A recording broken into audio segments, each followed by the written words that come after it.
Oi, boa noite a todos.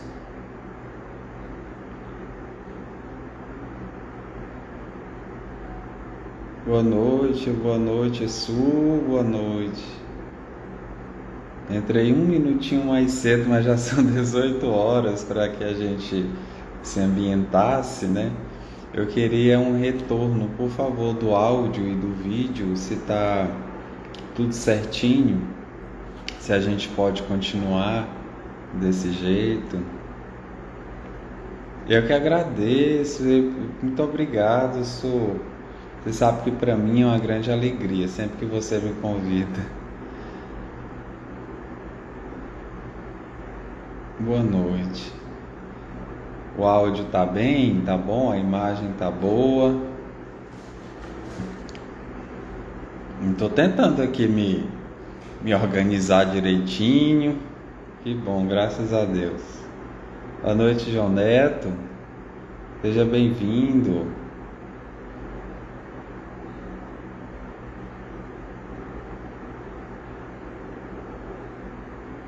Que bom, graças a Deus. Pra gente não... Oi, Nalígia, boa noite, seja bem-vinda. Pra gente não tomar mais tempo, né?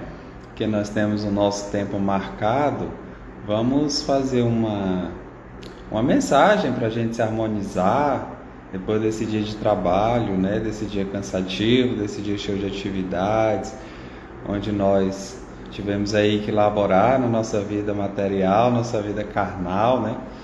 Vamos lá aqui fazer a nossa harmonização, se ligar com Deus, com Jesus.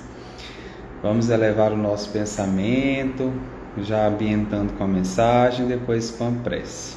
Podemos? A mensagem de hoje vem muito a encontro do nosso tema da nossa palestra de hoje. A nossa palestra é a revelação espírita, esse tema maravilhoso que a Sueli me responsabilizou de estudar, né? Para a gente poder conversar sobre a revelação espírita. E a nossa mensagem é uma mensagem do Francisco Cândido Xavier pelo Espírito de Emmanuel, intitulada Na Difusão do Espiritismo. Ela é uma mensagem que foi publicada no livro Segue-me, né? Da editora O Clarim. Acredito que com o mesmo título, tá? Emmanuel vai nos falar acerca do versículo 16 do capítulo 14 do Evangelho de João, onde diz: E eu rogarei ao Pai, e Ele vos dará outro Paráclito, a fim de que esteja convosco para sempre. E Emmanuel prossegue: Na condição daquele Consolador prometido por Jesus à humanidade, o Espiritismo, sem dúvida, atingirá todas as consciências. Entretanto, à frente de múltiplas interpretações que se lhe imprimem nos mais variados núcleos humanos, de que modo esperar o cumprimento da promessa do Cristo? Nesse sentido, recordemos os primórdios da codificação kardeciana. Preocupado com o mesmo assunto, Allan Kardec formulou a questão de número 798 de O Livro dos Espíritos, a qual seus instrutores espirituais solícitos responderam: certamente que o Espiritismo se tornará a crença geral e marcará nova era na história da humanidade, porque está na natureza e chegou o tempo em que se ocupará lugar entre os conhecimentos humanos. Terá, no entanto, que sustentar grandes lutas, mais contra o interesse do que contra a convicção, porquanto não há como dissimular a existência de pessoas interessadas em combatê-lo, umas por amor próprio, outras por causas inteiramente materiais. Porém, como virão a ficar insulados, seus contraditores se sentirão forçados a pensar como os demais, sob a pena de se tornarem ridículos. Certifiquemo-nos, pois, de que na difusão dos princípios espíritas estamos todos em luta do bem para a extinção do mal, e de que ninguém alcançará a suspirada vitória sem a vontade de aprender e a disposição de trabalhar. Essa mensagem de Emmanuel, ela não poderia estar mais atual do que o que ela se encontra. Meus amigos, meus irmãos, companheiros de ideal, perdão, deixa eu tirar aqui uma janela que abriu aqui no meu celular e preciso também colocar para não vibrar. Então vamos lá. Não estaria mais atual.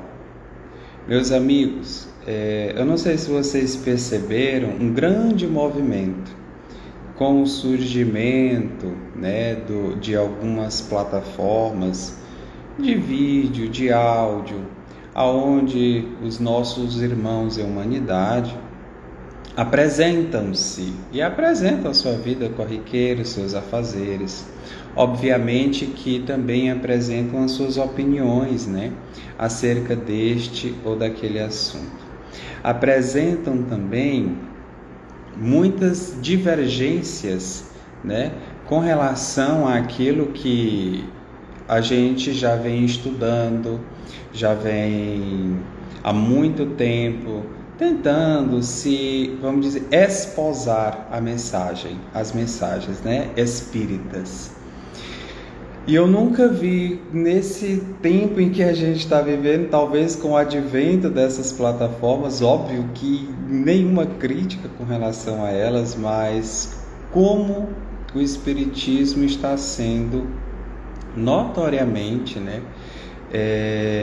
questionado, atacado, as ideias espíritas.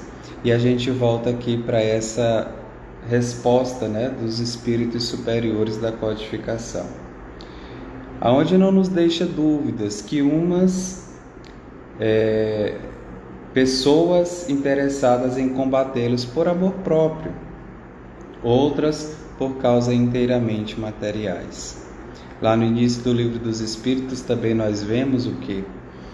Que os bons espíritos, eles não dispensam ajuda àqueles, por exemplo, que veem nas coisas da terra um degrau para alcançar as do céu, Então nós temos que ter muito cuidado, muito interesse no estudo, muita preocupação em nos melhorarmos, em progredirmos, em avançarmos, nessa caminhada existencial que fala de nós como espíritos imortais, que fala de nós em busca de internalizar os ensinamentos ainda da segunda revelação, que é o Evangelho de Jesus, na pessoa de Jesus, que se personificou não só para ensinar, mas como para exemplificar os seus ensinamentos.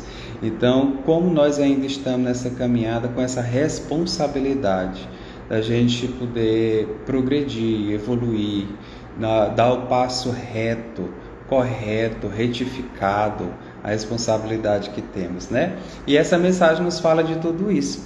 Então vamos fazer a nossa prece, eu deixo essa meditação para vocês. Acredito que vocês já tenham visto em algum lugar o que eu falei aqui, Não é nenhuma crítica a nenhum dos meus irmãos, mas é apenas uma falta de conhecimento verdadeiro acerca do Espiritismo, um conhecimento mais aprofundado, um conhecimento mais, vamos dizer, minuciosamente estudado, como Kardec, nosso professor Ivai, o nosso professor Kardec, nosso mestre Kardec nos orienta, um estudo sistemático, sério, continuado e principalmente sem preconceitos, Vamos fazer a nossa prece, vamos nos irmanar com o pensamento de Jesus, que está constantemente em derredor de nós, visto que Ele é o nosso guia espiritual da humanidade, o nosso irmão maior. Então eu convido a todos que onde quer que estejam, nos seus lares, na saída do trabalho, no carro talvez, que futuramente vão assistir essa palestra, que fechem os olhos, ou que se sintonizem apenas com as minhas palavras em busca de Jesus. O divino ceareiro da vida, que vai à frente, desbravando os campos espirituais, para que nós, por nossa vez, exemplificando os teus ensinamentos, incorporando em nossas existências, em nossa vida, o teu divino modelo, o teu divino apostolado, a fim de, em tua imagem e semelhança, irmos convosco, Senhor, rumo a Deus, rumo ao nosso Pai. Te pedimos humildemente neste instante que nos clarifique os pensamentos, os sentimentos, palavras e emoções. Possamos nos harmonizar em derredor do teu pensamento e percebermos a tua divina presença a nos fortalecer, a nos inspirar, a nos amparar, a nos proteger. Que aquela dúlcida voz amiga e consoladora possa ser ouvida no nosso íntimo a dizer-nos, mais uma vez, vinde a mim, todos vós que estáis aflitos e sobrecarregados, e eu vos aliviarei. Permitai, Senhor Jesus, que nesta noite, durante estas horas e em todo sempre, possamos permanecer sob a tua divina diretriz, o teu divino amparo, a tua divina assistência. E com esta prece te pedimos a permissão que com a inspiração dos benfeitores espirituais possamos iniciar a nossa palestra da noite de hoje. Que assim seja, graças a Deus.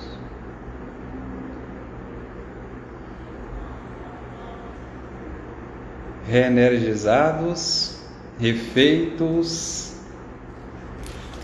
vamos conversar, né? Vamos fazer a nossa palestra, vamos tentar conversar um pouco sobre a revelação espírita. E a revelação espírita fala diretamente de nós, de cada um de nós, de mim, de você que está aí assistindo, de você que ainda vai assistir. Pois é, a revelação espírita fala de todos nós, né? Desde que surge no psiquismo do homem, na nossa mente, né, na nossa cabeça, a inevitável dialética ontológica. O que significa isso, essa dialética? Como é que a gente sabe sobre alguma coisa quando a gente ainda não conhece? A gente questiona, né? O que é isso? Por que isso? Por que branco e não azul? Por que amarelo e não vermelho? E o que é o vermelho? Você vai dialogando. Todas as respostas que advêm à sua mente, a busca do conhecimento, vem através de quê? De interrogações internas que você faz naturalmente. Isso nós chamamos de uma dialética, né? Inclusive a dialética proposta dentro da codificação espírita por Allan Kardec, onde no Livro dos Espíritos nós temos uma série de perguntas e respostas. Se faz um dos meios mais eficazes de se conhecer. Porque já pensou? Uma doutrina toda feita, extensa, num material denso, né, ali condensado, e Deus e atributos de Deus, sem aquela pedagógica dialética, né, que Allan Kardec fez para introduzir o espiritismo no mundo. Então, desde quando existiu essa dialética, mas em nós essa busca, né, através das perguntas da nossa mente acerca do mundo que a gente está vendo, lá no começo do nosso alvorecer, né, mental, do nosso psiquismo, que o homem preocupa-se com o quê? Com o seu exterior, com as coisas que estão à sua volta, instigado pelos sentidos, né, e estimulado pelas soberanas leis que paulatinamente, ou seja, passo a passo, lentamente, né, cada degrau, vão desabrochando inexoravelmente no nosso psiquismo, na consciência de cada um de nós. Então, dentro de um progresso, de uma evolução, todos nós vamos aí progredindo, evoluindo, estimulados, por exemplo, pelo nosso meio exterior, onde recebemos essas informações através dos sentidos que nós temos, e isto vai fazendo com que a gente também progrida mentalmente, né? Ou seja, no nosso intelecto, na nossa mente, no nosso pensamento, nós vamos aí progredindo, evoluindo, né? E como todos nós sabemos que as leis divinas encontram-se na nossa consciência, e para que entendamos estas leis, nós vamos aí no mundo envoltos em diversas situações, para que a gente vá aprendendo sobre a lei de causa e efeito, sobre o amor, sobre a caridade, sobre a justiça, sobre a fraternidade, né? Nós vamos aprendendo essas leis de acordo com a nossa proposta de progresso em que nós estamos naquele momento vivenciando. Então nós passamos como seres humanos que nós nos conhecemos, né? E seres espirituais e humanos, através de uma evolução anímica, uma evolução biológica, aonde dois elementos entrosam-se na natureza a fim de que se façam todas as coisas. É o elemento material e o elemento espiritual. Então esses dois elementos se entrosam, vão ali se entrosando, né? Para que a gente vá progredindo, para que a gente vá evoluindo, para que tudo na natureza aconteça. Depois dessa evolução que a gente já chegou aqui no reino hominal, vamos assim dizer, né? Que como temos lá no Livro dos Espíritos, quando a gente chega ao ser humano, quando chegamos ao homem, nós temos uma outra evolução, né? Ou seja, conquistamos a razão, conquistamos o quê? O conhecimento de si, conquistamos o poder de discernir, de escolher dentre, né? Conquistamos a inteligência, conquistamos a imaginação, conquistamos a ideia e conquistamos a vontade. Percebemos-nos no mundo e percebemos o mundo, olha só, né? Então é perceber-se a si, perceber ao meio interagindo, numa troca, numa permuta constante, né? E com isso formam-se, portanto, os primeiros agrupamentos, visto que sim, meus irmãos, nós somos seres gregários. Por mais que às vezes nós queiramos dizer assim, vou para ali, vou para lá, quero ficar só, quero isso, quero aquilo, né? Mas nós somos seres gregários. E dentre esses, por que começou os primeiros grupamentos, né? Por conta dessa própria dialética que eu falei, ontológica, né? Do pensamento, do próprio ser, a gente percebeu que parece que unidos, parece que juntos a gente resistia melhor às intempéries, resistia melhor ao frio, resistia melhor às situações adversas da natureza, né? E aí o que acontece? Começam-se as primeiras propostas de cuidado, porque quando nós nos agrupamos, nós passamos também a interagir com o outro, a cuidar do outro. E é onde aquele que adoeceu não é mais deixado no caminho, já é cuidado, né? Aquele que está doente também, que às vezes a gente percebia que essa pessoa, aquele ser já estava meio doentinho, a gente já ia deixar ali para ele morrer sozinho. Não, a gente já traz, já vê que com um amparo, com um cuidado, com um interesse, talvez aquela doença seja passageira, melhore e retorne ao banco. Né? Então tudo isso a gente foi conquistando, olha só, foi aprendendo, né? Obviamente que com o amparo dos bons espíritos, benfeitores espirituais, da espiritualidade que nunca deixou de inspirar a humanidade. Então nós buscamos entender a natureza, e nessa busca de entender a natureza nós passamos por algumas fases de entendimento, né? Maria da Cruz Barbosa da Silva, boa noite, todo mundo está chegando, boa noite, um grande abraço.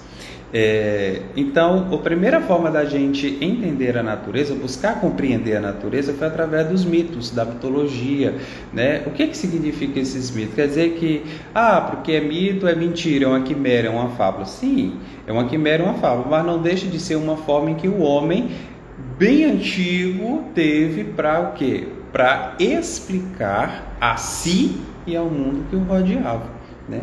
Então, nessa mitologia, nós vemos o zoantropomorfismo, né? Que é aquela ideia de Deus ainda também caracterizado com características animais, bem da natureza, né? Nós temos os deuses interagindo diretamente com os homens. Nós vemos lá na mitologia Zeus vindo, né? Hera, todo mundo ali, os deuses vindo, interagindo com o ser humano, tendo toda aquela interação, né? Intrometendo-se diretamente na nossa vida. E essa era uma tentativa de explicar a si mesmo e ao mundo, né? Zeus criou o mundo, Cronos e etc. Nós temos tanto a mitologia grega, que é uma das principais, que é das mais estudadas, mas me perdoe porque nós temos muitas outras mitologias. Nós temos as mitologias africanas, nós temos as mitologias romanas, enfim. No início o homem tenta explicar-se e explicar a natureza, né? Logo depois nós temos a transição dessa explicação do mitos para o physis. Isso acontece com Tales de Mileto, lá, né, em Mileto, na Grécia, né? Então ele faz o quê? Ele começa a tentar ver o universo em si, sem essa questão da intervenção divina e sem as histórias mitológicas. Há um dia, aquele dia marcou que ninguém mais explicou nada pelo mito, absurdamente, isso é um absurdo, isso nunca existiu, né?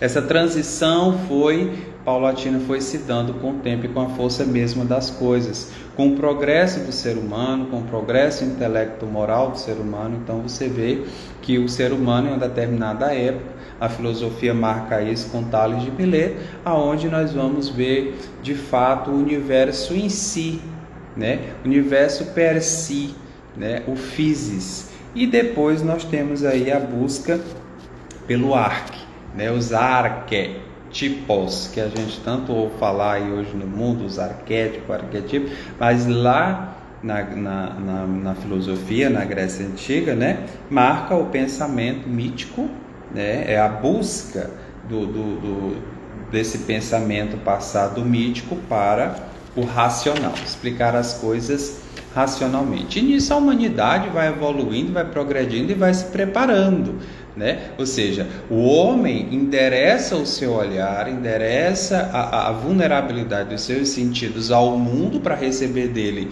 estímulos e devolver-lhe respostas. E essa interação vai granjeando o nosso progresso, tanto moral, quanto espiritual, quanto material, né? Que a gente vai desenvolvendo aí muita coisa boa, que até hoje a gente agradece, né? Por exemplo, estar conversando com todos vocês, utilizando a internet, é uma grande conquista da humanidade.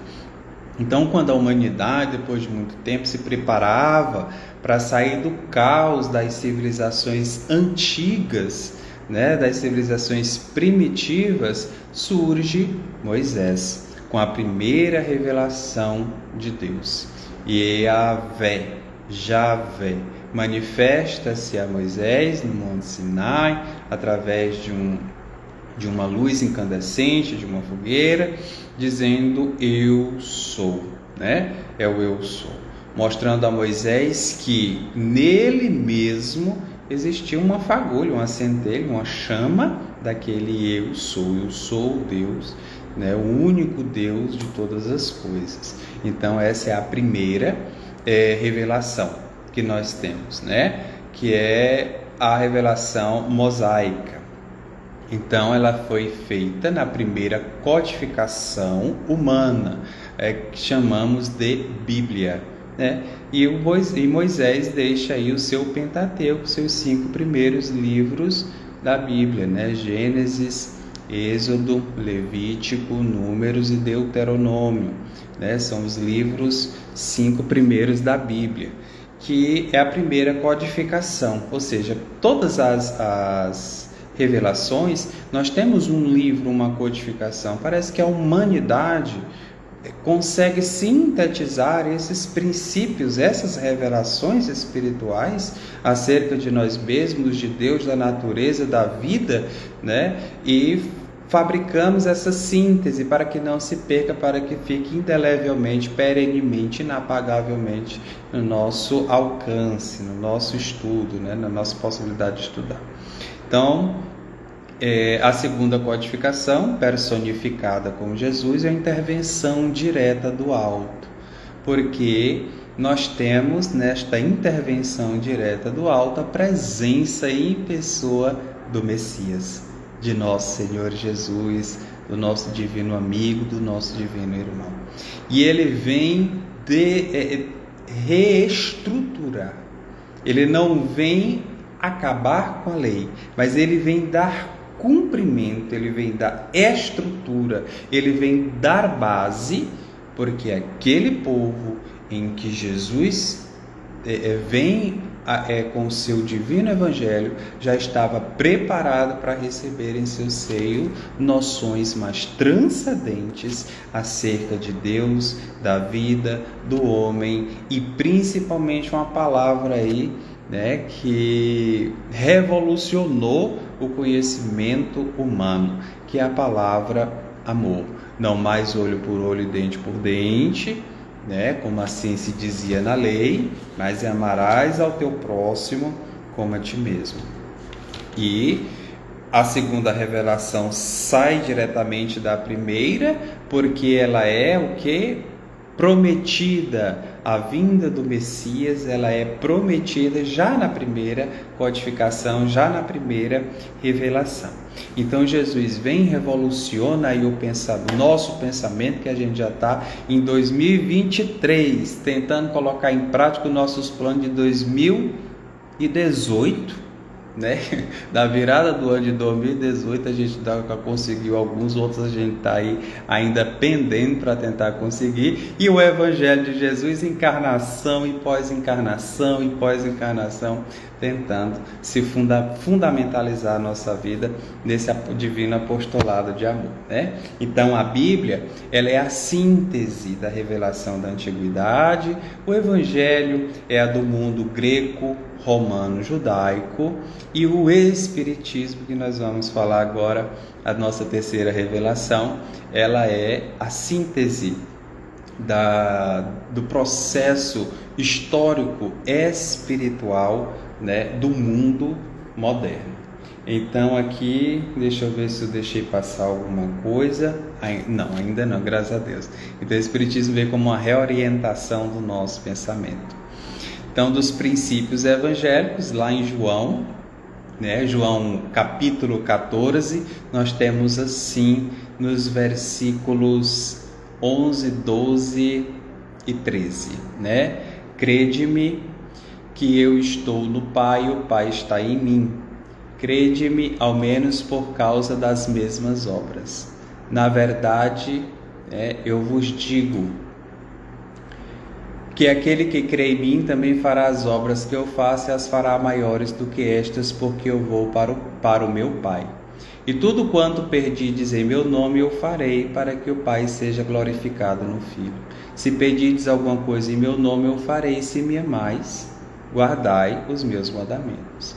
E eu rogarei ao Pai, e ele vos dará outro Consolador, para que fique convosco para sempre, o Espírito de verdade, que o mundo não pode receber, porque não vê e nem o conhece, mas vós o conheceis, porque habita convosco e estará entre vós. Então nós temos aí o que? Uma nova mensagem de Jesus, né? Uma mensagem, na verdade, em que ele faz o que? Uma predição. Ele faz uma promessa e uma predição. Além dele nos prometer, ele afirma que o Espírito de verdade, um outro Consolador, um outro Paráclito, virá em seu nome e ficará conosco para todo sempre, né? Até o fim dos tempos. Algumas traduções agora, estudos novos falam de que não é tempo, é era. Era significa aeon, né? Na linguagem que foi grafada, mas enfim, vamos adiante, que isso são conversas para outra palestra. E então chega em 18 de abril, sim, neste mês, que ainda não chegou, ainda estamos no dia 4, né?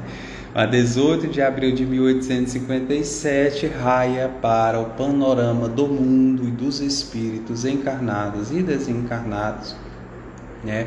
Uma nova ordem de pensamento, e que vem reestruturar mais uma vez, que vem sintetizar aquilo de certo que nós já havíamos conquistado e vem nos revelar inúmeras outras partes desconhecidas até então por nós, ou que estavam aí meio dispersas, vem reagrupar, né? Que é o Espiritismo, que vem ao mundo através do Livro dos Espíritos. A sua primeira edição foi em 1857, dia 18 de abril, e a sua segunda edição foi no mês de março, no dia 18 de março de 1860.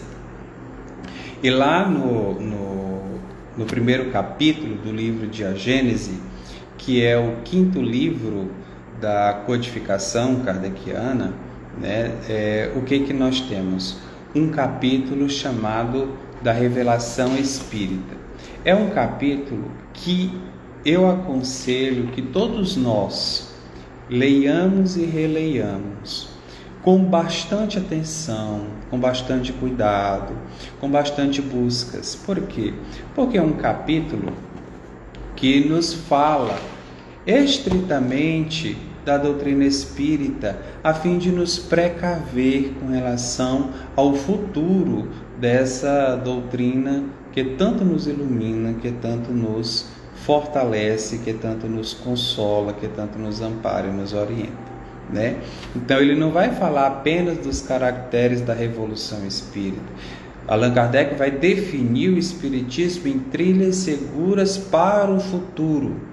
Allan Kardec vai colocar a nossa doutrina espírita como uma proposta verdadeira de progresso, mas o progresso cabível à doutrina espírita, porque nós temos inclusive pessoas, né, irmãos nossos, confrades nossos, adotando progressos meio que alheios vamos dizer assim, aos trilhos, né, em que Kardec deixa, as bases em que Kardec deixa com tanta propriedade para o progresso da nossa doutrina espírita. Então nós vamos falar um pouco sobre revelação. Revelação, ou seja, a palavra revelar, ela vem do seu, vamos dizer assim, da palavra revelare, né, do latim revelare, que vem da sua raiz velum, que significa tirar sob o véu. Isso é o que o professor Allan Kardec nos ensina, né? Ou seja, fazer conhecer. Quantas vezes a gente, nós, em nossa existência, em nossa caminhada, a gente não se depara com diversas revelações, não é verdade? Então nós temos o que revelações, por exemplo. Vou contar uma história para vocês sobre o rei Édipo. Não sei se vocês já conhecem a história do rei Édipo, em que para que ele não possa ser engolido, isso vamos lá para a mitologia, né? Para que ele não possa ser de fato engolido pela esfinge de Tebas, ele tem que resolver uma charada, tem que revelar para a esfinge lá uma charada, né? Então, assim, a esfinge pergunta a Édipo o que é o seguinte: decifra-me ou eu te devoro. Que criatura tem 4 pés de manhã, 2 ao meio-dia e 3 à tarde? Final da nossa palestra a gente dá a resposta, vamos revelar a resposta. Então revelar é isso, né? Estou usando essa didática para dizer para vocês o que é revelar: tirar algo que está oculto, né, e colocar sob a luz, tirar do véu, tirar de sob o véu, debaixo do véu, que está ali na ignorância, algo que está ali escondido, e ele vai ser revelado. né? A fotografia, tempo da fotografia, acabei de me denunciar a idade, né? Tempo da fotografia, antigamente vocês não vão saber o que é, mas tinha a revelação, tinha que revelar o negativo da foto. Esse é o que eu conheço. Diz que tinha outras coisas também mais para trás, mas isso aí eu não sabia. Isso eu também assisti só no YouTube, viu? Eu não estava nascido ainda na época. Mas tinha que revelar a fotografia, né? Ou seja, tirar ali do negativo algo sem cor, sem nada, e depois de todo aquele procedimento, dar à luz, colocar a luz, né? Ali na luzinha para que a gente pudesse revelar aquela foto. Então, todo o conhecimento da humanidade, se a gente for perceber, como Kardec fala, Galileu, né, Copérnico, Laplace, Newton, Lavoisier, todos esses foram reveladores. Porque na natureza existem dois tipos ou dois caráteres de revelação. Nós temos a revelação divina e a revelação científica. A revelação científica, ela é uma revelação das leis da natureza, no que concerne, no que fala a matéria, ao mundo material. Então, a astronomia, a física, a química, a biologia, todas são ciências que vão estudar as leis da natureza e vão fazer revelar essas leis. Dos efeitos, do que se percebe, remontam-se as causas e estabelece-se as leis, com uma condição que Allan Kardec nos ensina, que a proposta de toda revelação precisa ser invariavelmente a verdade. Então, se aquilo não é verdade, logicamente deixa de ser uma revelação.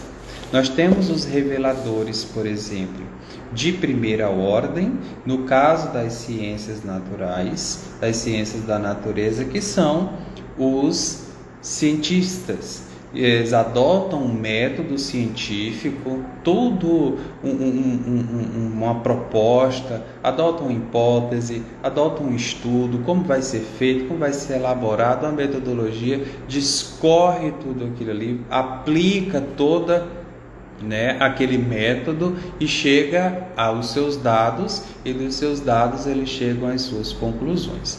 Então, afirmando ou não aquela hipótese auferida ou colocada ali no início. A partir do efeito, né, se lança uma hipótese e chega até as causas, estabelecendo as suas leis. É assim mais ou menos que se fazem as revelações científicas.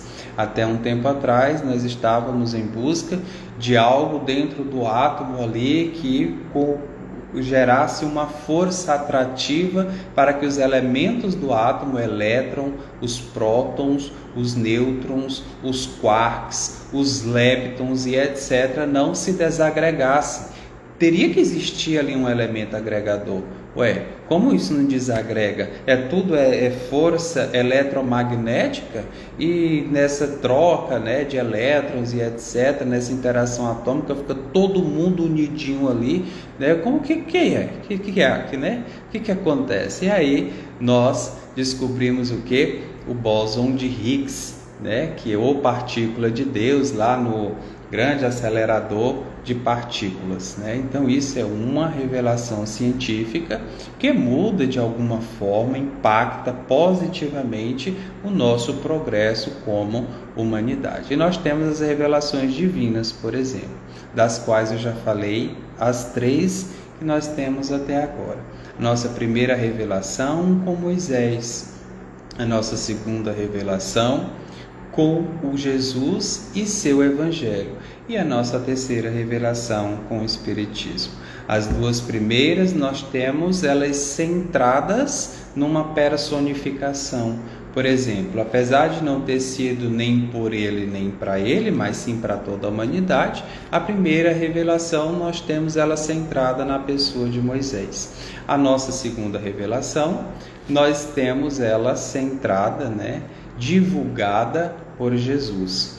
E na nossa terceira revelação, nós temos ela em toda a humanidade, tanto encarnada quanto desencarnada. Então, todas as ciências nos fazem conhecer os mistérios da natureza. O caráter de toda revelação, como eu já falei, é e precisa ser a verdade.